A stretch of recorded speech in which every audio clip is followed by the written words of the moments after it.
Bismillahirrahmanirrahim. Assalamualaikum warahmatullahi wabarakatuh. Salam advokat Indonesia, salam keadilan. Berjumpa kembali dengan saya Rahmadia Khairul Awaludin, sarjana hukum, magister hukum, managing partners pada kantor advokat dan konsultan hukum Pram & Partners, dan juga sekaligus dosen luar biasa pada Institut Agama Islam Negeri Ponorogo tahun 2021. Pada video kali ini adalah video perkuliahan dalam mata kuliah Manajemen Advokasi atau Keadvokatan yang diselenggarakan secara perkuliahan secara daring oleh IAIN Ponorogo 2021. Pada video kali ini saya akan mengangkat sebuah tema tentang profesi advokat, antara fee atau profesionalisme. Dalam hal ini adalah seni menentukan tarif advokat. Terima kasih. Kita awali dari mengupas judul yang tadi sudah saya sebutkan di awal, yakni adalah profesi advokat di antara fee atau profesionalisme. Dalam hal ini, tema ini sebetulnya ingin mengajak kepada teman-teman mahasiswa. Setelah kemarin kita mempelajari tentang bagaimana menjadi advokat, bagaimana membentuk organisasi kantor advokat yang modern, dan sekaligus pada video yang lalu juga sudah kita paparkan tentang teknik pemasaran kantor advokat yang benar untuk mendapatkan klien. Nah, setelah nanti ke depan teman-teman mendapatkan klien, bagaimana menentukan tarif? Ketika menentukan tarif atau honorarium yang secara legal disebut oleh undang-undang atau kode etik advokat, di situ ada pertentangan. Bagaimana? Apakah kita akan semata-mata mengejar honorarium yang sebesar-besarnya, atau lebih cenderung kita harus mengedepankan profesionalisme? Nah, inilah pada video kali ini kita akan mengupas ke semua hal itu semuanya. Nah, pada tema ini, pada dasarnya secara garis besar saya banyak mengambil referensi dari buku karangan Ari Yusuf Amir, sarjana hukum, kakanda saya di Fakultas Hukum Universitas Islam Indonesia yang sekaligus advokat di Jakarta. Sebagian banyak materi yang akan saya ambilkan dari buku, maka oleh karenanya saya sarankan pada teman-teman untuk membeli buku tersebut. Strategi Bisnis Jasa Advokat. Pada dasarnya sebenarnya sangat tabu ketika kita membahas tentang fee atau honorarium advokat dalam menjalankan profesinya. Namun apa boleh buat, karena video ini adalah video perkuliahan sehingga tidak ada problem kita membahasnya di dalam perkuliahan. Nah, untuk membreakdown tentang antara fee dan profesionalisme daripada pekerjaan seorang advokat, kita awali dari pembahasan tentang profesi itu sendiri. Seperti pada video-video yang lalu sudah juga saya upload tentang apa itu profesi hukum. Dalam hal ini advokat merupakan salah satu profesi hukum yang legal, yang sah secara undang-undang, bertindak dalam menjalankan pekerjaannya. Nah, profesi itu secara singkat merupakan suatu jabatan atau suatu pekerjaan yang menuntut keahlian dari pelakunya. Pelakunya itu disebut seorang profesional. Profesional itu biasanya terdapat di dalamnya ciri-ciri yang melekat di dalamnya, yakni memiliki knowledge, legal skill, leadership, karakteristik, capability. Nah,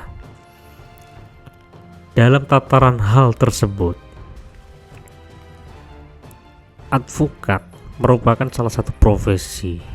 Dalam menjalankan profesinya, Sehingga karena dia merupakan pekerja yang profesional, maka merupakan suatu kewajaran bahwa advokat itu memperoleh suatu imbalan dalam rangka menjalankan perannya.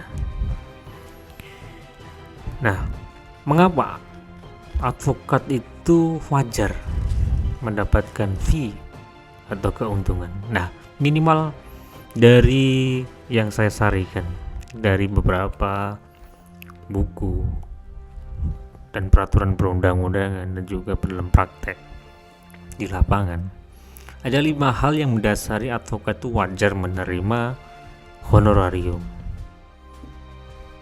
5 hal tersebut, satu adalah bahwa honorarium advokat itu wajar karena ini merupakan penghargaan dan apresiasi atas ilmu pengetahuan dan keahlian, karena seorang advokat hingga mencapai statusnya sebagai advokat itu terdapat banyak pengorbanan dan proses panjang dalam mencapainya. Mereka harus kuliah dengan biaya yang mahal. Mereka bekerja.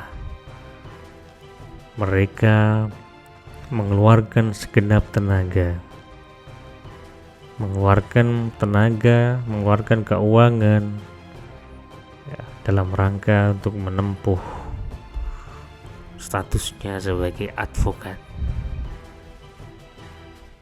Yang kedua, bahwa advokat itu juga manusia biasa yang memerlukan dan memiliki kebutuhan hidup. Ada advokat yang sebagai kepala keluarga harus memenuhi kebutuhan hidup keluarganya, anaknya sekolah, anaknya makan, dan lain sebagainya. Yang ketiga, bahwa dalam rangka menjalankan pekerjaannya, seorang advokat itu memerlukan biaya operasional, baik akomodasi maupun transportasi. Termasuk juga bahwa ada beberapa perkara itu di dalam mendaftar itu dikenakan biaya perkara. Misalnya adalah perkara perdata. Penanganan perkara perdata itu memerlukan biaya dan tidak murah tentunya di dalam prakteknya. Semisal gugatan perceraian itu saja, biaya panjar perkaranya sekarang sekitar 700-800 itu di dalam satu radius yang sama. Belum kalau tabayun di luar kota, misalkan penggugat di Ponorogo tergugat di Yogyakarta, itu biaya panjar perkaranya lebih daripada 1 jutaan lebih. Kemudian alasan yang lain bahwa advokat yang memiliki kantor itu juga memerlukan biaya untuk keberlangsungan kantor advokatnya, karena dia harus menyewa sebuah kantor kalau belum memiliki kantor pribadi, kemudian membayar pekerjanya, menggaji sesama partners advokat yang ikut dengannya. Dan yang terakhir ini, bahwa secara legal bagaimana diatur di dalam pasal 21 Undang-Undang Advokat, bahwa advokat itu berhak menerima honorarium atau fee atas jasa hukum yang telah diberikan kepada kliennya. Itulah 5 hal yang mendasari bahwa mengapa atau bahwa alasan apa yang mendasari bahwa advokat itu wajar memperoleh fee atau keuntungan dalam menjalankan perannya. Baik, saya lanjutkan. Dalam rangka menetapkan honorarium, ada sebuah tuntutan bahwa honorarium yang Anda terima itu pada dasarnya bukan berkaitan dengan penanganan materi perkara atau berkaitan dengan materi perkara secara langsung. Yang perlu digarisbawahi itu kenapa? Karena nanti akan berorientasi pada advokat itu semata-mata hanya mengejar keuntungan. Itu yang perlu saya tekankan kepada teman-teman. Nah, mengapa? Karena advokat itu terdapat di dalamnya sebuah idealisme. Ya. Seperti nanti dalam poin ketiga itu, dalam menjalankan profesi ini, yang dituntut itu profesionalisme dan idealisme. Maksudnya kenapa? Maksudnya dalam hal ini, advokat tidak boleh memandang besar kecilnya fee, atau bahkan tidak diperkenankan menjerumuskan klien karena tidak dibayar oleh klien. Mengapa? Karena advokat itu adalah profesi yang mulia, officium nobile. Pada awal perkuliahan dulu telah kami sampaikan bahwa advokat itu pekerjaan profesi yang mulia. Mengapa dikatakan mulia? Kita ingat sejarahnya bahwa dulu advokat itu tidak menarik keuntungan. Pertama kali dia menolong orang-orang miskin yang tertindas. Mereka menolong tanpa pamrih, maka disebut officium nobile. Maka oleh karenanya, ketika menjalankan profesi ini, teman-teman harus terpatri di dalam pemikirannya bahwa Anda itu harus mempunyai kebanggaan, bangga menjadi advokat, karena advokat itu merupakan profesi yang mulia. Nah, sedangkan honorarium itu memang pada dasarnya sebagaimana disebutkan di pada pasal 21 tadi, itu merupakan hak ketika Anda telah menjalankan profesi ini dengan benar, dengan baik, sesuai etika, sesuai aturan yang berlaku, maka Anda memang berhak mendapatkan honorarium dari penanganan perkara. Nah, di situ tadi teman-teman sudah bisa menggambarkan mana yang lebih diutamakan, mengejar keuntungan yang sebesar-besarnya atau idealisme yang semestinya harus kita kedepankan. Tentu menurut saya idealisme daripada advokat itu harus ditegakkan di atas kepentingan pribadi mengejar keuntungan yang sebesar-besarnya. Nah, ini video selanjutnya ini, pada slide selanjutnya ini yang sering saya gunakan ketika menentukan tarif advokat dalam praktek. Saya berpedoman kepada aturan-aturan yang mendasari profesi ini ada di dalam pasal 21 ayat 2. Di sana disebutkan pasal 21 ayat 1 ya, ini ada kesalahan. Undang-undang advokat. Ini patokan utamanya bahwa advokat berhak menerima honorarium atas jasa hukum yang telah diberikan kepada kliennya. Nah, namun tidak stop di situ.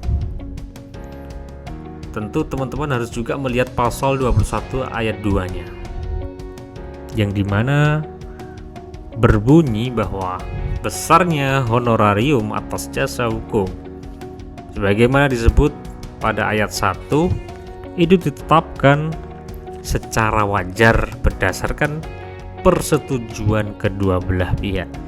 Nah, ini maksudnya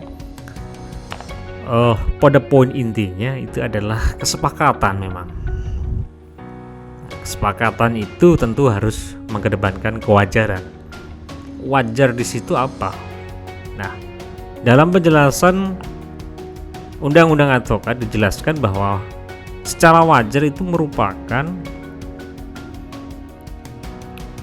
harus memperhatikan risiko, memperhatikan waktu, memperhatikan kemampuan dan kepentingan klien. Itu yang dikatakan wajar. Apa yang dimaksud wajar oleh Undang-Undang Advokat? Nah, di pasal 4 huruf D Kode Etik Advokat Indonesia juga dijelaskan lebih lanjut bahwa besarnya honorarium wajib mempertimbangkan kemampuan klien. Dan di dalam pasal 4E Ini yang menjadi larangan, bahwa advokat dilarang atau tidak dibenarkan untuk membebani klien dengan biaya-biaya yang tidak perlu. Nah, inti dari ini semuanya adalah bahwa kebijakan atau aturannya ini menghendaki adanya sebuah kesepakatan dalam rangka menetapkan honorarium. Selain adanya kesepakatan, tentu harus mempertimbangkan hal-hal yang ada pada diri klien. Nah, bagaimana saya pribadi dalam menentukan tarif? Tentu ini ada patokan. Bagaimana patokannya kalau sedemikian? Patokan untuk menentukan tarif lazim dalam praktek kita biasanya menggunakan sistem konsep price policy atau kebijakan tarif wajar. Nah, bagaimana itu politik harga dalam menetapkan tarif? Nah, ini saya meminjam teori lagi dari ilmu manajemen dalam menentukan tarif.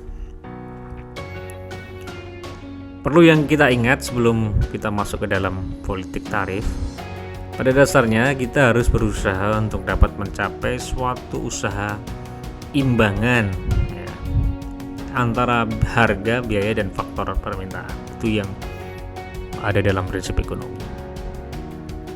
Timbangan harga, biaya, dan faktor permintaan. Bagaimana? Yang kedua, pangkal pikiran dari pembahasan masalah penjualan atau kebiasaan penetapan harga itu terletak pada penilaian kita di lapangan, yang berarti berusaha mengetahui keadaan para klien, baik yang menyangkut kesukaan, kebiasaan-kebiasaannya, maupun alasan-alasan apa ya seorang klien itu menggunakan jasa advokat. Ini marketing juga ya kan. Biasanya juga kalian harus memperhatikan harga pasaran atau memperhatikan harga pasaran. Kita mengikuti harga pasaran pelaku sejenis atau di bawah pasaran, atau kita membuat tarif itu di atas pasaran karena kualitas kita yang lebih unggul. Nah, kalau di dalam ekonomi itu ada 4 politik harga biasanya. Ada one price policy. One price policy itu kebijakan honorarium itu ditentukan karena barang-barang sejenis dan sekualitas itu dijual dengan harga yang sama. Ya, itu one price policy. Yang kedua itu ada variable price policy. Ini kebijaksanaan dalam menetapkan perbedaan honorarium diadakan terhadap berbagai golongan klien tertentu.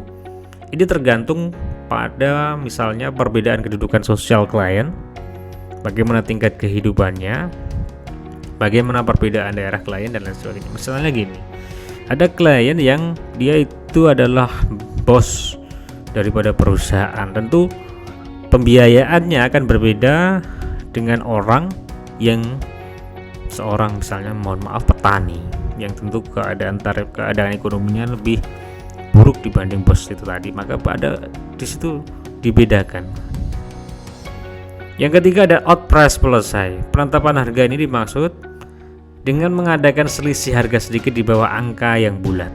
Ini biasanya sering digunakan oleh toko sepatu bata itu kan biasanya. Sepatu dijual 50.000 tapi diubah diturunkan 50 menjadi 49.950. Nah, di situ psikologis klien itu kan akan menjadi bertanya-tanya, kemudian menarik juga psikologis klien itu tersebut, dan kemudian mengikuti dalam pikirannya itu ya seakan-akan selisih harga itu lebih murah kan begitu biasanya dalam ekonomi. Nah, ini yang keempat ini adalah diskon policy. Diskon policy itu memberikan courting kepada klien yang membayar tunai. Biasanya itu jiwa psikologis seorang klien itu akan kemudian mengikuti kita ketika kita memberikan courting Misalnya biaya penanganan perkara 10 juta karena kita ini teman, saya korting lah 9.500.000 kalau kamu bayar lunas, kan misalnya begitu.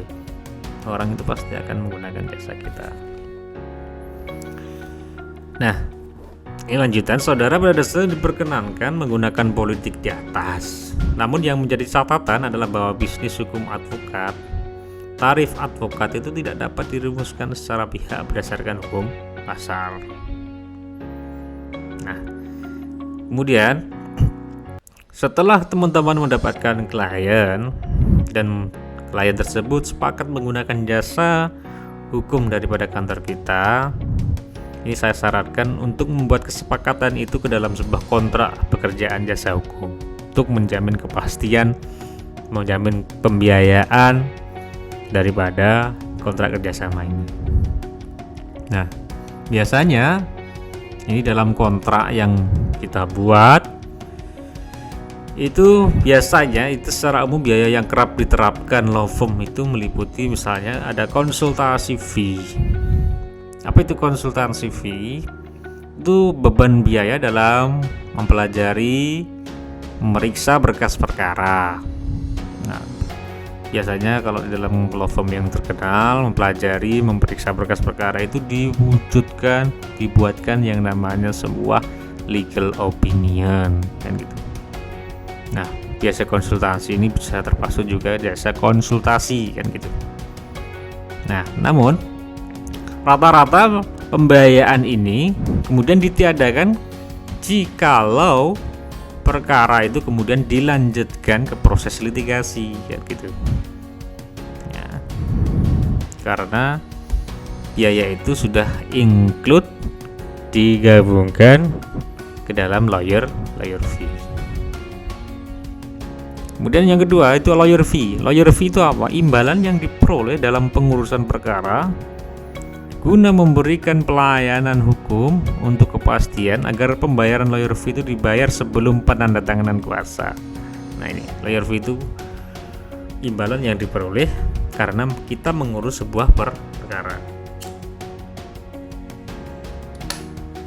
Yang ketiga itu ada operational fee. Operational fee itu digunakan untuk biaya operasional menjalankan kuasa untuk kepentingan klien. Di dalamnya meliputi akomodasi dan transportasi. Akomodasi itu pembiayaan perkara, panjar, eksekusi dan lain sebagainya itu harus dipertimbangkan. Transportasinya bagaimana, kan gitu. Yang terakhir biasanya di dalam kontrak kerjasama itu ada ya klausul di dalamnya ada membahas tentang success fee. Success fee itu imbalan jasa profesional atas keberhasilan dalam menjalankan sebuah kuasa, menjalankan perkara. Rata-rata advokat itu menarik atau di dalamnya meminta success fee itu sebesar 5-10%. Kalau saya pribadi 2% itu sudah lumayan. Misalkan kita menangani perkara Gonogini yang sebesar 1 miliar, 2%-nya sudah berapa success fee-nya, begitu. Kemudian saya lanjutkan. Nah, ini teknik pembayaran daripada honorarium daripada pekerjaan advokat. Pada umumnya advokat itu ada rata-rata dia menggunakan sistem lump sum. Sistem lump sum itu menggabung secara akumulatif biaya-biaya yang timbul selama pengurusan perkara dan biaya-biaya yang timbul di dalamnya. Itu diakumulatif. Misalnya transport, akomodasi, kemudian success fee, itu sudah termasuk. Itu sistem lump sum. Sistem lump sum ini lawannya tarif yang dihitung secara terperinci. Kalau terperinci itu ya tadi per item dimuat di dalam kontrak itu biaya transportnya sekian, biaya penanganan perkaranya sekian, biaya akomodasinya sekian, biaya success fee-nya sekian. Ada juga klien itu yang resek ya, kadang kita diberi perkara ya. Ini ada perkara bagus, ini kita tidak ada pembiayaan.